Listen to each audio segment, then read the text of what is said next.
তো তোমরা সবাই জানো যে বালুঘাট থেকে গঙ্গারামপুর যাওয়ার পথে একটি অনেক বড় রেস্টুরেন্ট খুলে গেছে যার নাম রুদ্রাণী, এবং আমি চলে গেছিলাম ওখানে আমার দাদার সাথে খেতে এবং সেখানকার এক্সপিরিয়েন্স তোমাদের সাথে শেয়ার করব।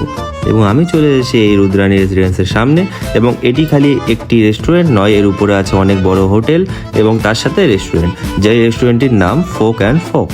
তো এখানে ঢুকতেই ঠিক এখানে একটা মহাদেবের মূর্তি দেখলাম, যাকে দেখে মনটা খুব ভালো হয়ে গেল। তারপরে লিফটে উঠে গেলাম, আমরা লিফটে করে চলে গেলাম উপরে, কারণ উপরে আছে রেস্টুরেন্ট। এবং দেন রেস্টুরেন্টের ভেতরে চলে আসার পর এবার তোমাদেরকে আমি এখানকার অ্যাম্বিয়েন্সটা প্রথমে দেখিয়ে দিই। তো অ্যাম্বিয়েন্সটা ছিল খুবই ভালো, তোমরা দেখে নাও। তো এরকম টাইপের কিছু একটা অ্যাম্বিয়েন্স ছিল ভেতরে, এটা যথেষ্ট ভালো ডিসেন্ট একটা অ্যাম্বিয়েন্স।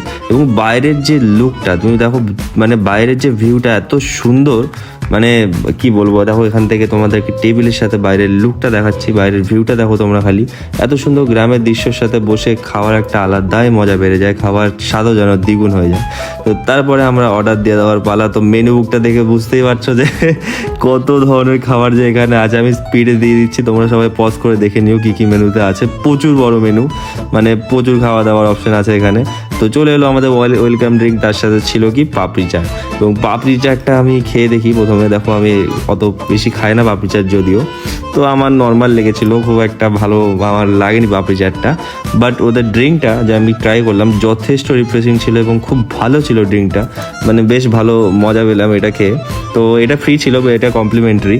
তারপরে আমরা অর্ডার দিয়ে দিই মালাই টিক্কা, মুরগ মালাই টিক্কা, মানে আলাদাই লেভেলের, দেখতে পাচ্ছ তোমরা, এত সুন্দর দেখেই যেন জিভে জল চলে আসে। তারপর আমি ফটাফট নিজেকে সামনে না রাখতে পারে নিয়ে নিলাম এবং টেস্ট করে দেখলাম। এমনি তারা একটা গ্রিন চাটনি দেয়, আমি সেটা নিতে ভুলে গেছিলাম, তো এবার গ্রিন চাটনিটা দেখে ট্রাই করি, তারপর তোমাদেরকে দিচ্ছি এটার একদম পিওর রিভিউ। তো চলো এটা এখন মুখে পুড়ে ফেলি ফটাফট এবং বলি তোমাদেরকে কেমন খেতে ছিল এটা।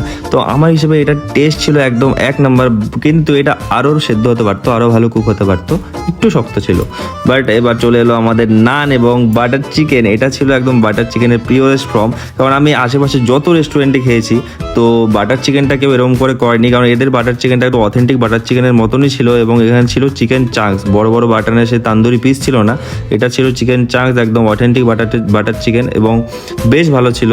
মানে দেখে তো মানে প্রথমে ইমপ্রেশনই খুব ভালো লাগলো আমার। এবার টেস্ট করা পালা, তো ফটাফট এটাকে টেস্ট করে নেওয়া যাক।